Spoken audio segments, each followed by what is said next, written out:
یا رحیم یا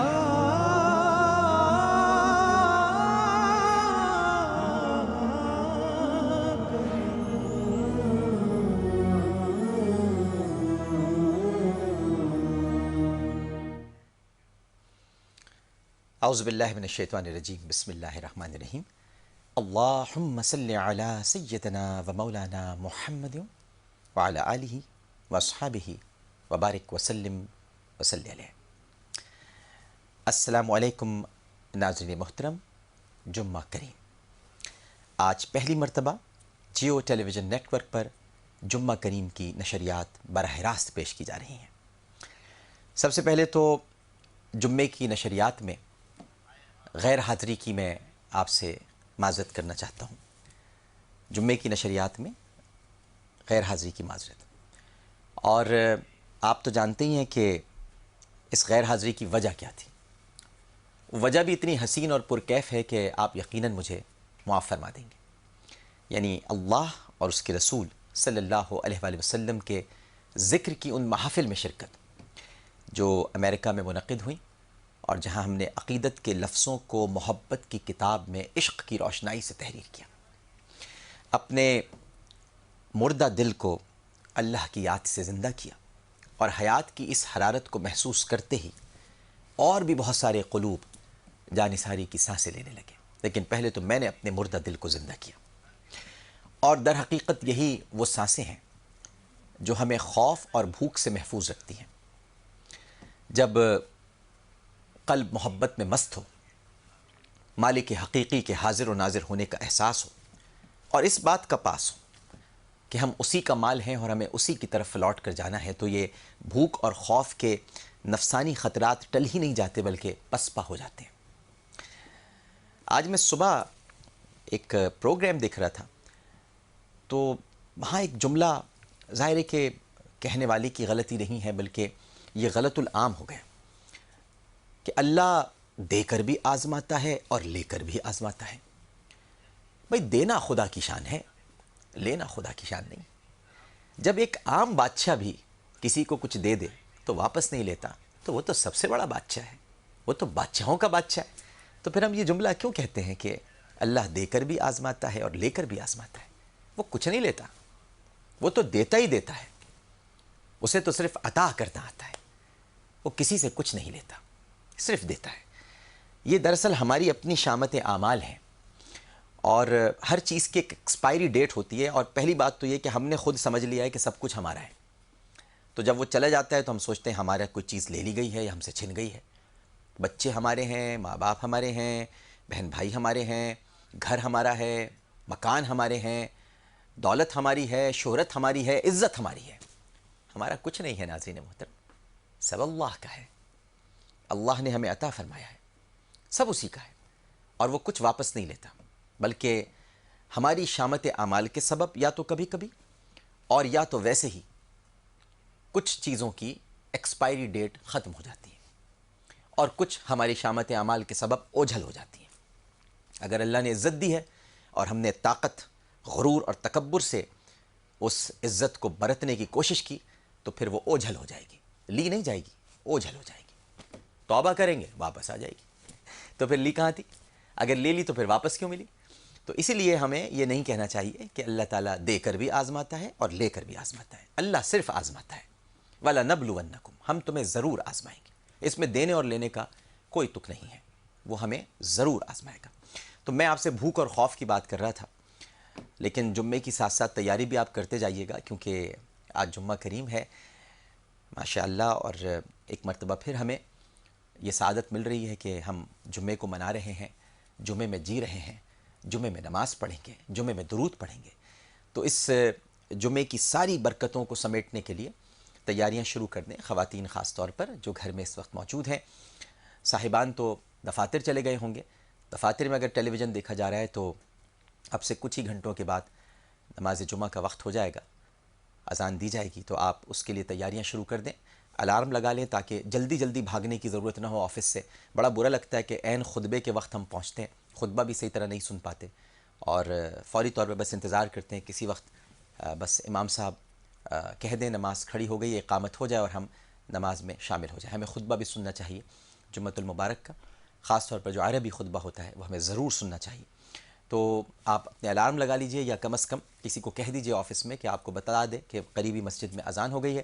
خواتین سے گزارش کروں گا کہ ساری تیاریاں جلدی جلدی کریں، اس لیے کہ جمعے کا دن ہے، سب کچھ آپ نے کرنا ہے، گھر میں کھانا بھی بنانا ہے، بچے بھی اسکول سے واپس آتے ہوں گے تو ان کا بھی خیال کرنا ہوگا، تو ساتھ ساتھ جمعے کی تیاری بھی ہونی چاہیے۔ تو میں عرض کر رہا تھا خوف اور بھوک سے متعلق، سورہ قریش میں قریش مکہ سے فرمایا گیا ہے، آپ سب کو پتہ ہے، بڑی پیاری صورت ہے کہ لإلاف قریش، لإلاف قریش إلافہم رحلۃ الشتاء والصیف فلیعبدوا رب ھذا البیت الذی اطعمہم من جوع وآمنہم من خوف۔ اب لإلاف اس بنا پر کہ مانوس کر دیا اللہ نے قریش، کس کو؟ قریش کو، ایلافہم یعنی مانوس کر کے ان کو تجارتی سفروں سے، لیکن ایلافہم کیا آگے آئے گا؟ رحلۃ الشتاء والصیف، تجارتی سفروں سے سردیوں میں اور گرمیوں میں۔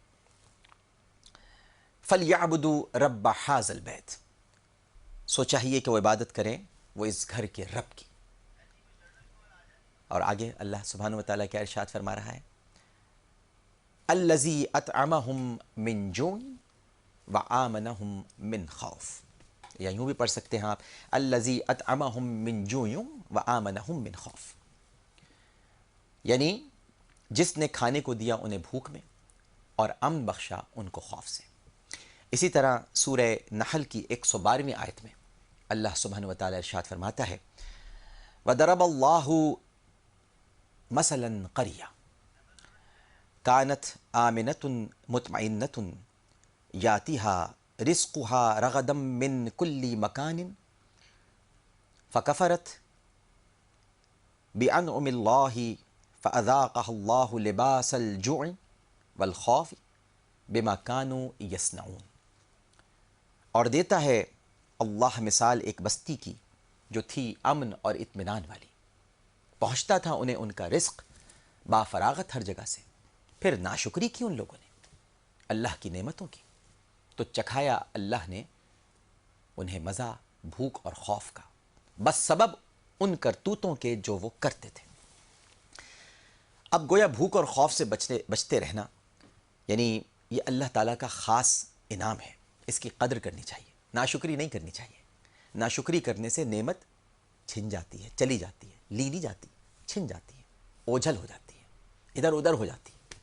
اور ناشکری یہ ہے کہ اللہ پاک سے لاپرواہ ہو جائیں ہم، احکام الہی کی خلاف ورزی پر دلیر ہو جائیں، رزق وافر ہو تو اللہ کی قائم کردہ حدود کو توڑنا شروع کر دیں، یعنی اگر اچھی نوکری، پیسہ، دولت، شہرت، عزت سب مل گئی ہے تو چلو بھئی اب حدود اللہ توڑنا شروع کر دیں۔ اور حدود اللہ کیا ہے؟ زنا کرنا شروع کر دیں، اللہ کی قائم کردہ حدود کو پھلانگنا شروع کرتے ہیں، رشوتیں لیں، سود کھائیں، چوریاں کریں، ڈاکے ڈالیں، لوٹ مار کریں، کرپشن کریں، یہ سب حدود اللہ کو توڑنا ہے۔ اور اللہ پاک کی حرام کی ہوئی اشیاء کا بے دریغ ہم استعمال شروع کر دیں، اور حرام پر اکڑیں بھی۔ بھئی قرآن میں کہاں لکھا ہے کہ شراب حرام ہے؟ یہ بحثیں ہوتی ہیں بھئی، آپ کو میں کیا بتلاؤں، یہ بحث ہوتی ہے۔ اور پھر ایسے کاموں کے باعث ناظرین ہوتا کیا ہے؟ برکت اٹھ جاتی ہے، سب کچھ ہوتے ہوئے بھی روزی تنگ ہو جاتی ہے، فراوانی بھی ہو تو دل کے اندر تنگی کا احساس رہتا ہے، کیونکہ سورہ طٰہٰ کی 124ویں آیت میں اللہ سبحانہ وتعالیٰ نے ارشاد فرمایا ہے وَمَنْ أَعْرَضَ عَنْ ذِكْرِي فَإِنَّ لَهُ مَعِيشَةً ضَنْكًا وَنَحْشُرُهُ يَوْمَ الْقِيَامَةِ أَعْمَىٰ، اور جو منہ موڑے میری کتاب ہدایت سے تو یقیناً ہوگی اس کے لیے تنگ و تش زندگی، اور اٹھائیں گے ہم اسے روز قیامت اندھا۔ اس سے مراد یہ ہے ناظرین محترم کہ ذکر الہی سے دل زندہ ہوتے ہیں اور ان میں بینائی پیدا ہوتی ہے۔ جو ذکر سے محروم ہے وہ قلب کی بینائی سے محروم ہے، یہاں تو اس کا اندھا پن چھپا رہتا ہے مگر قیامت کے روز ظاہر ہو جائے گا۔ اور ظاہر ہے کہ ضمناً یہ بھی واضح ہو گیا کہ اسلامی حکومت کا اصل کام لوگوں کو بھوک اور خوف سے بچانا ہے، کوئی بھوکا نہ رہے، کسی کی عزت و آبرو اور جان و مال غیر محفوظ نہ ہو۔ سیدنا فاروق اعظم رضی اللہ تعالی عنہ نے ایک بار ارشاد فرمایا تھا کہ اگر اس مملکت میں کوئی جانور بھی بھوک سے مر جائے تو وہ میری کوتاہی ہے۔ اور ایک مرتبہ ایک بڑھیا نے تنگ دستی کی شکایت کی تو اسے فرمایا کہ کیا تو نے کبھی عمر تک اپنی تکلیف پہنچائی؟ اب جواب سنیے گا آپ بڑھیا کا، اور پھر ریئیکشن دیکھیے گا فاروق اعظم رضی اللہ تعالیٰ عنہ کا۔ یہ حکمرانوں کو کاش اس وقت پرانے والے سن رہے ہوں تو ان کو احساس وہ کیا ہمارے ساتھ کر گئے ہیں، جو پرانے والے تھے۔ اب جو نگراں ہیں ان کے بارے میں تو ہم کیا کہیں، لیکن یہ پرانے والے اگر سن لیں کہ حضرت عمر نے کیا سوال کیا۔ یہ بڑھیا نے اپنی تنگ دستی کی شکایت کی، ٹھیک، بڑھیا نے کہا میں تنگ دست ہوں، میرے پاس کھانے کو کچھ نہیں ہے۔ اب یوں سمجھیے تھوڑی دیر کے لیے کہ یہ پاکستان کی ایک حالت زار ہے، کسی کے پاس نوکری نہیں ہے، کسی کے پاس گھر میں صبح اگر کھایا ہے تو شام کو کھانے کے لیے کچھ نہیں۔ اور یہ میں آپ کو سچی باتیں بتا رہا ہوں، میں اس لیے جانتا ہوں کیونکہ محمودہ سلطانہ فاؤنڈیشن کے ذریعے جو امداد ہوتی ہے اور جس طرح ہم لوگوں سے ملتے ہیں تو ہم تو بہت روتے رہتے ہیں جب ملاقات ہوتی ہے ہماری، کہ ہمارے ملک میں کتنی غربت ہے، کتنی بے کسی ہے، بے بسی ہے، لاچاری ہے، اور ہمیں اس کا احساس تک نہیں ہے۔ تو اب تھوڑی دیر کے لیے سوچئے کہ ایک شخص اپنی تنگ دستی کی شکایت کر رہا ہے، وہ کہتا ہے کہ میرے پاس کھانے کو کچھ نہیں ہے، پینے کو کچھ نہیں ہے، گھر میں کچھ نہیں ہے، مال نہیں ہے، راشن نہیں ہے۔ اب وہ اپنی تنگ دستی کی شکایت کر رہے تو سیدنا فاروق اعظم سے بھی بڑھیا نے شکایت کی، تو فاروق اعظم نے رضی اللہ تعالیٰ عنہ نے بڑھیا سے کہا کہ کیا تو نے عمر تک اپنی تکلیف پہنچائی؟ یہ پھر میں سوال آپ کے سامنے رکھتا ہوں، یہ بہت اہم، بہت چھوٹی سی بات ہے لیکن اتنی دردناک ہے کہ آپ کا دل کو جھٹکا لگے گا، ایک جیسا لگے گا رونگٹے کھڑے ہو گئے آپ کے۔ کیا تو نے عمر تک کبھی اپنی تکلیف پہنچائی؟ اس پر پتہ ہے بڑھیا نے کیا کہا؟ بڑھیا نے کہا میں کیوں پہنچاؤں، حکمران کو خود معلوم کرنا چاہیے۔ بس یہ جواب سننا تھا کہ فاروق اعظم رضی اللہ تعالی عنہ نے اپنا سر جھکا لیا، اور روایت میں آتا ہے کہ آپ نے ارشاد فرمایا اے اللہ مجھے اس پکڑ سے معاف کرنا، عمر کو معلوم نہیں ہے، عمر کی کوتاہی ہے، عمر اپنی کوتاہی پر شرمندہ ہے، اور اب عمر اس کا ازالہ کرے گا۔ یعنی آپ اندازہ لگا لیجئے کہ اس کے جواب کا سننے کے بعد حضرت عمر رضی اللہ تعالی عنہ کا ریئیکشن کیا ہوا۔ یہاں کون کس سے سوال کرے، اور یہاں کے ریئیکشن بھی آپ کو پتہ ہے کہ کیا ہوں گے۔ کوئی اگر کہہ بھی دے، یہاں تو ریئیکشن ایسا ہے جو کبھی ایک زمانے میں ملکہ برطانیہ کا ریئیکشن تھا کہ اگر کوئی کہہ دے کہ ڈبل روٹی مہنگی ہو گئی ہے تو جواب ملے کہ ایک پیسٹری کھا لیا کرو۔ یہاں تو یہ جواب ملے گا کہ اگر آپ کہہ دیں کہ ہمارے پاس تنگ دستی ہے، ہم تو چائے بھی نہیں پی سکتے گھر میں بنا کر، نہ دودھ ہے نہ پتی ہے، تو جواب آپ کو پتہ ہے کیا ملے گا؟ جوس پی لیا کرو، چائے پینے کی کیا ضرورت ہے۔ یعنی بے حسی کا عالم ہے، اتنی زیادہ بے حسی ہے۔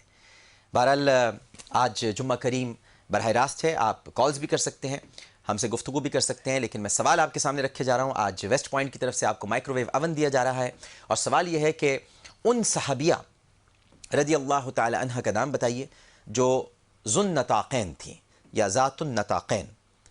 اب ہم آپ سے یہ بھی پوچھیں گے کہ ذات النطاقین کا کیا مطلب ہے، تو آپ نے یہ جواب لکھنے کے لیے ٹرپل اے لکھنے کے بعد اسپیس دینا ہے، جواب لکھنا ہے اور 436 پر سینڈ کر دینا ہے۔ ایک چھوٹا سا وقفہ لیتے ہیں، وقفے کے بعد جب ہم حاضر ہوں گے تو ہمارا سیگمنٹ ہوگا سب سے بہترین کلام۔ السلام علیکم ورحمۃ اللہ، جمعہ کریم۔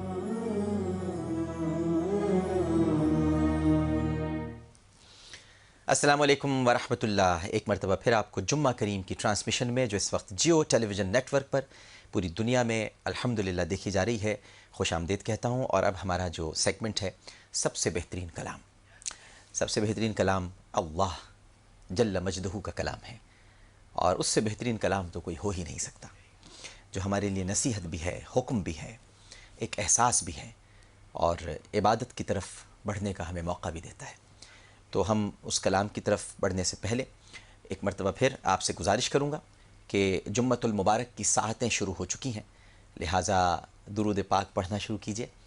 آج کے دن درود پڑھنے کی بڑی فضیلت ہے، اور وہ اذکار، وہ وظائف جو مسنون ہیں نبی کریم صلی اللہ علیہ وآلہ وسلم سے، آج کے دن ایک بڑا خوبصورت کلمہ ہے، جتنا ورد کر سکتے ہیں اس کا کیجئے۔ لا الہ الا اللہ وحدہ لا شریک لہ، لہ الملک ولہ الحمد وہو علی کل شیء قدیر۔ اس کے ساتھ ساتھ سبحان اللہ وبحمدہ سبحان اللہ العظیم۔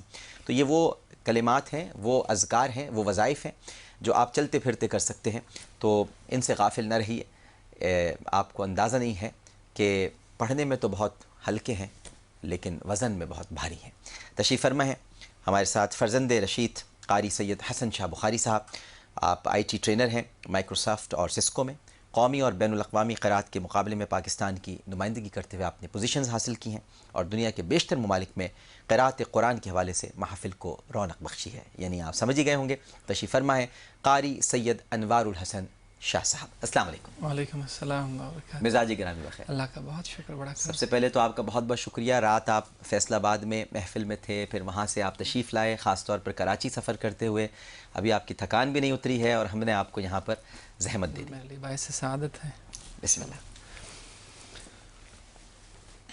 اعوذ باللہ من الشیطان الرجیم.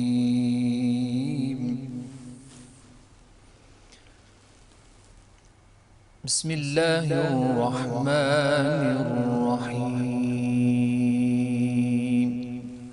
سبحان اللہ. یا الذين آمنوا اتقوا الله حق تقاته. سبحان اللہ. سبحان. اتقوا الله حق تقاته ولا تموتن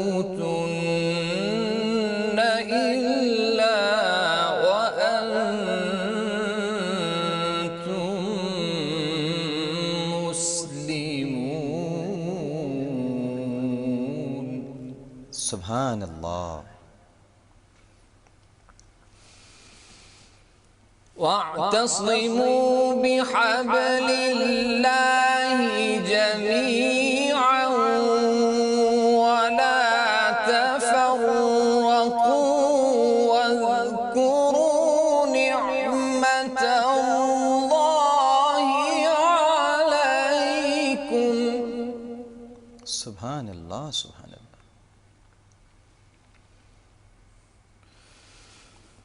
واذكروا نعمة الله عليكم إذ كنتم أعداء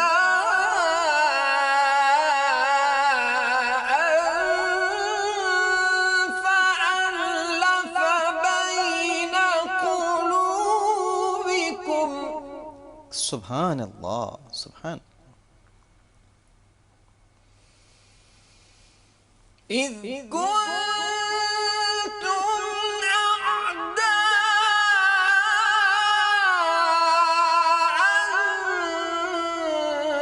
فألف بين قلوبكم فأصبحتم بنعمته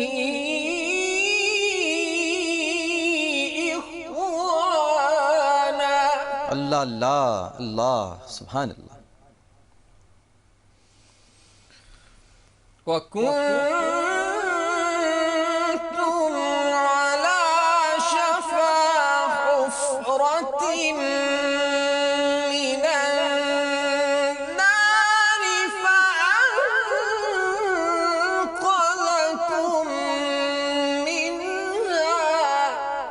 سبحان اللہ. كذلك يبين الله لكم الآيات لعلكم تهتدون. کیا کہنے ہیں. جزاک اللہ. ولتكن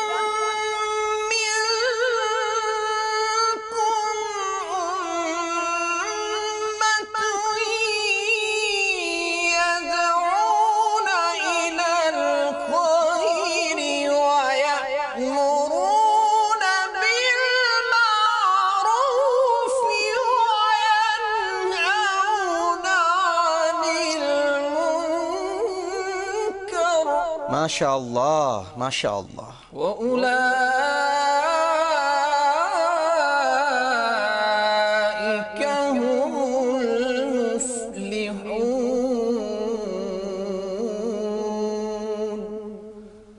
صدق اللہ العظیم۔ ماشاء اللہ، جزاک اللہ، سبحان اللہ، تبارک اللہ۔ یہ تکان کے باوجود آپ نے ماشاء اللہ کیا خوبصورت الحمدللہ، یہ قرآن پاک کا اعجاز ہے۔ مقامات کا کیا انداز تھا آپ کا۔ اللہ تعالیٰ آپ کو اور استطاعت عطا فرمائے، قوت عطا فرمائے، اور اللہ ہی کا کلام پڑھنے کی جو آپ کو توفیق ملی ہے، بس یہ توفیق آپ کو ہمیشہ حاصل رہے۔ الحمدللہ، انشاءاللہ۔ قاری سید انوار الحسن شاہ صاحب نے سورہ آل عمران کی 102 سے لے کر 104 آیات کی تلاوت اس وقت ہمارے سامنے کی۔ ان آیات میں بنیادی طور پر تقوی اختیار کرنے کا حکم ہے۔ ترجمہ آپ کے سامنے میں پیش کر دیتا ہوں۔ اے ایمان والوں، اللہ سے ایسے ڈرتے رہا کرو جیسے اس سے ڈرنے کا حق ہے، اور تمہاری موت صرف اسی حال پر آئے کہ تم مسلمان ہو۔ کمپلیٹ ایمان ہے اس میں، کمپلیٹ۔ پھر فرمایا کہ اور تم سب مل کر اللہ کی رسی کو مضبوطی سے تھام لو اور تفرقے میں مت پڑو، اور اپنے اوپر اللہ کی اس نعمت کو یاد کرو جب تم ایک دوسرے کے دشمن تھے تو اس نے تمہارے دلوں میں الفت پیدا کر دی، اور تم اس کی نعمت کے باعث آپس میں بھائی بھائی ہو گئے، اور تم دوزخ کی آگ کے گڑھے کے کنارے پر پہنچ چکے تھے، پھر اس نے تمہیں اس گڑھے میں گرنے سے بچا لیا۔ یوں ہی اللہ تمہارے لیے اپنی نشانیاں کھول کر بیان فرماتا ہے تاکہ تم ہدایت پا جاؤ۔ پھر ارشاد فرمایا کہ اور تم میں سے ایسے لوگوں کی ایک جماعت ضرور ہونی چاہیے جو لوگوں کو نیکی کی طرف بلائیں اور بھلائی کا حکم دیں اور برائی سے روکیں، اور وہی لوگ بامراد ہیں۔ ناظرین محترم، ان آیات میں اللہ رب العزت نے خصوصیت کے ساتھ اپنے بندوں کو تقوی اختیار کرنے کا حکم دیا ہے۔ اس کے علاوہ سب کو اجتماعی طور پر اللہ نے اپنے دین پر مضبوطی سے عمل پیرا ہونے کی تلقین بھی کی ہے، اور فرقہ واریت کا شکار ہونے سے منع فرمایا ہے، اور آخر میں لوگوں کو نیکی کی طرف بلانے اور برائی سے روکنے کی تلقین کی گئی ہے۔ لیکن ہم آج کی نشست میں اتنی پیاری آیات جو کہ قاری سید انوار الحسن شاہ صاحب نے تلاوت فرمائی، تقوی کا جائزہ لیں گے کہ یہ کون سا تقوی ہے جسے اختیار کرنے کا حکم دیا جا رہا ہے۔ تقوی وقا اور وقایا سے بنا ہے، جس کے معنی ہے بچنا، حفاظت کرنا، پردہ کرنا، خوف کرنا۔ وقا اور وقایا کا معنی ہے کہ کسی چیز کو ایذا اور ضرر سے محفوظ رکھنا۔ سورہ دخان میں اللہ سبحانہ و تعالیٰ کا ارشاد باری تعالیٰ ہے، اللہ نے ارشاد فرمایا ہے کہ وَوَقَهُمُ عَذَابُ الْجَحِيمِ، وَوَقَهُمُ عَذَابُ الْجَحِيمِ، اللہ تعالیٰ نے انہیں عذاب دوزخ سے محفوظ رکھا۔ چنانچہ تقوی کا لغوی معنی ہے نفس کو اس چیز سے محفوظ رکھنا جس سے اس کو ضرر کا خوف ہو۔ اصطلاح شریعت میں انسان کا ان کاموں سے بچنا جو اس کے لیے آخرت میں غضب خداوندی کا باعث ہو، یہ تقوی کہلاتا ہے۔ تقوی کے متعلق حضرت عبداللہ ابن عباس رضی اللہ تعالیٰ عنہ ارشاد فرماتے ہیں کہ تقوی یہ ہے کہ انسان شرک، کبیرہ گناہ اور بے حیائی کے کاموں سے بچے۔ حضرت عبداللہ ابن عمر رضی اللہ تعالیٰ عنہ، حضرت امام حسن رضی اللہ تعالیٰ عنہ فرماتے ہیں کہ تقوی یہ ہے کہ تو ہر کسی کو اپنے سے بہتر سمجھے اور اپنے آپ کو ہر کسی سے حقیر اور کمتر جانے، یہ ہے تقوی۔ حضرت عمر بن عبدالعزیز رضی اللہ تعالیٰ عنہ کے صاحبزادے ارشاد فرماتے ہیں کہ تقوی صرف دن کو روزہ رکھ لینے اور رات کو عبادت کے لیے قیام کرنے کا نام نہیں ہے، بلکہ تقوی یہ ہے کہ جو کچھ اللہ تعالیٰ نے حرام کیا ہے اس سے بچے اور جو فرض کیا اسے ادا کرے۔ حضرت کعب احبار، ان سے حضرت عبداللہ ابن عمر رضی اللہ تعالیٰ عنہ نے پوچھا کہ مجھے بتائیے کہ تقوی کیا ہوتا ہے۔ انہوں نے فرمایا کہ کیا آپ کبھی خاردار دشوار راستے سے گزرے ہیں؟ آپ نے فرمایا کہ میں گزرا ہوں۔ تو حضرت کعب احبار رضی اللہ تعالیٰ عنہ نے پوچھا کہ یہ بتائیے کہ خاردار جھاڑیوں والے راستے سے گزرتے ہوئے آپ کا طریقہ کار کیا ہوتا ہے؟ آپ نے فرمایا میں ڈرتا ہوں، بچتا ہوں، دامن بچا کر چلتا ہوں، یعنی نہایت احتیاط سے سمیٹ کر قدم بچا کر میں آگے بڑھتا ہوں، اس خدشے کے پیش نظر کہ کہیں دامن چاک نہ ہو جائے، کہیں پاؤں زخمی نہ ہو جائے، جسم چھلنی نہ ہو جائے۔ تو حضرت کعب احبار نے فرمایا یہی تقوی ہے۔ یعنی یوں سمجھیے کہ دنیا ایک خاردار جنگل ہے، دنیاوی لذات اور خواہشات نفسانی اس کی خاردار جھاڑیاں ہیں، جو ان خواہشات اور لذات کے پیچھے چلا گیا اس نے اپنا دامن تار کر لیا، اور جو بچ گیا وہ صاحب تقوی ہوا۔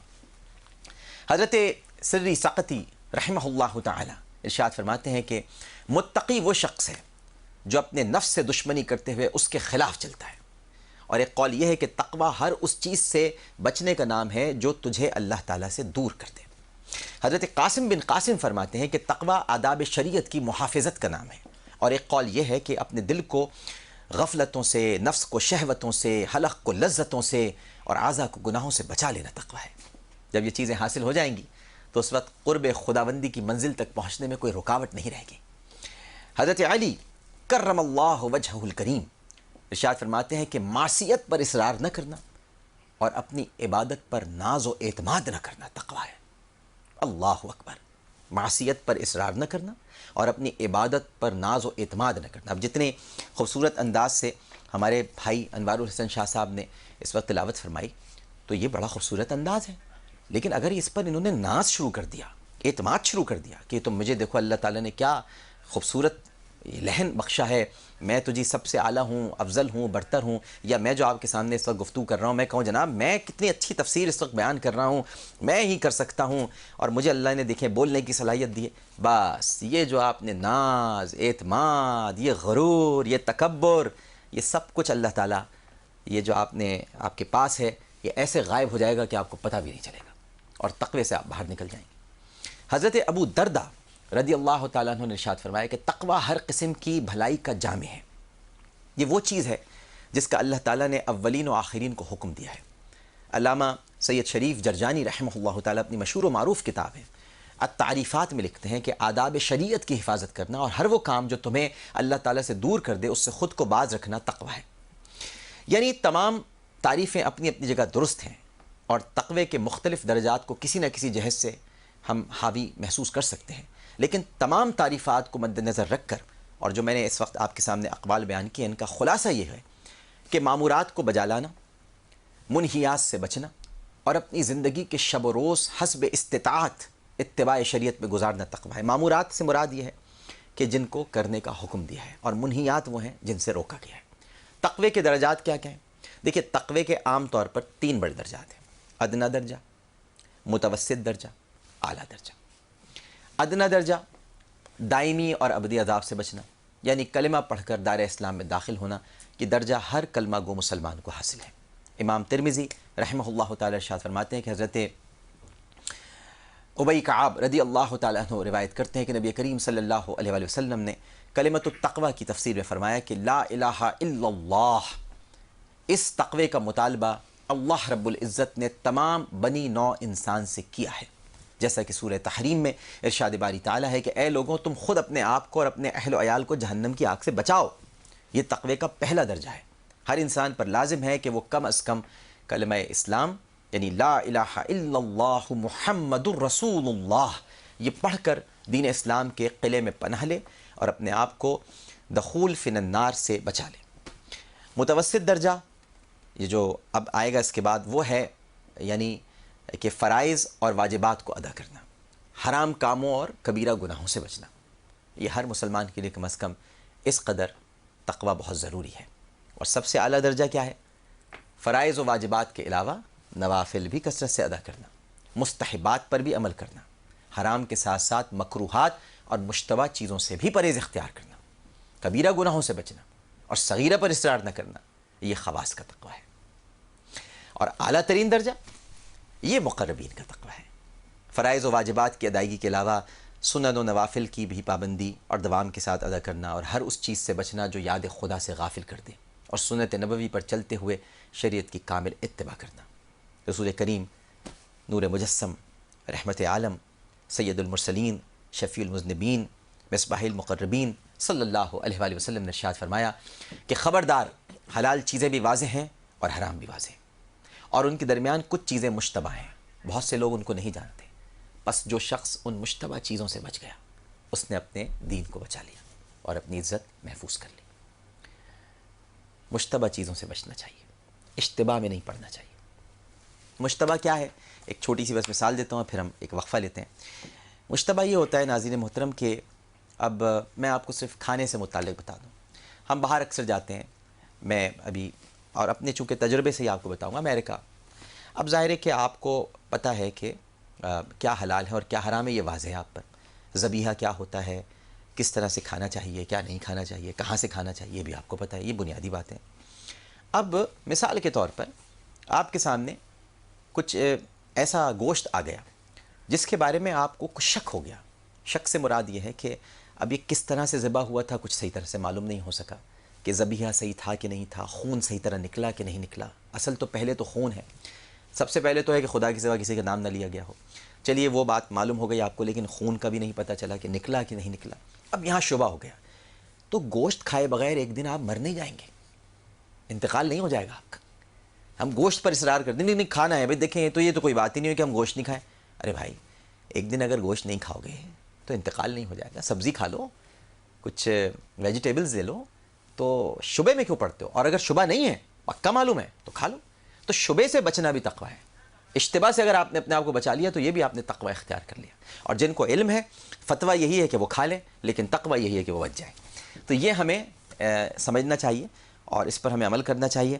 میں بہت شکر گزار ہوں آپ کا قاری سید انوار الحسن شاہ صاحب, آپ تشریف لائے. بارک اللہ فیک. آپ کا آنا اور آپ کا تلاوت کرنا ہم سب کے قلوب کو زندہ بھی کرتا ہے, جاوید بھی کرتا ہے, اور ساتھ ساتھ ایک انرجی مل جاتی ہے قرآن کریم سننے کے بعد. آپ کا بھی بہت شکریہ, آپ نے مجھے یاد فرمایا. انشاءاللہ آپ ہمارے ساتھ اگلے پروگرام میں بھی موجود رہیں گے. ایک چھوٹا سا وقفہ لینے جا رہا ہوں ناظرین محترم, اور اس کے بعد ابھی سب سے بہترین کلام آپ نے سماعت فرما لیا, اور اب سب سے بہترین نصیحت یعنی نبی کریم صلی اللہ علیہ وآلہ وسلم کی حدیث پاک. لیکن پہلے ایک وقفہ. السلام علیکم ورحمۃ اللہ. جمعہ کریم.